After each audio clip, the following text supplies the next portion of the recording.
Meron ditong graham crackers at whipped cream. Rine-represent ng graham crackers yung crust or yung plate. Rine-represent naman ng whipped cream yung mantle.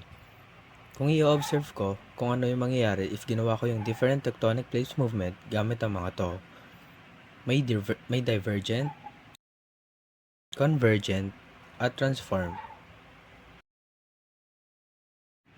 Sa divergent, pinush ko lang yung dalawang crackers at iginalaw ko papalayo at naobserbahan ko na may mga whipped cream na nag-squeeze out na nagre-represent na dahil sa movement na ito, magkakaroon ng mga holes at pwedeng makabuo ng new landforms.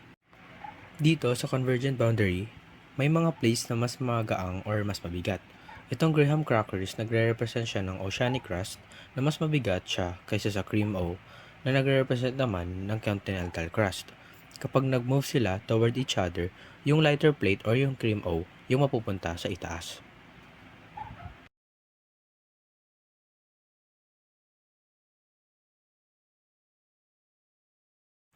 Dito sa convergent boundary na mayroong same densities yung dalawang cracker, binasa ko muna yung crackers tapos pinaglapit ko na yung dalawang plates towards each other. At kung observe natin, ganito nabubuo yung ibang mountain ranges tulad ng Himalayas. Dito naman sa transform boundary, ang aking na-observe ay habang ini-slide ko past each other yung dalawang crackers, either yung isa is mapupunta at magsasabdak sa ilalim at yung isa naman ay mapupunta naman sa ibabaw.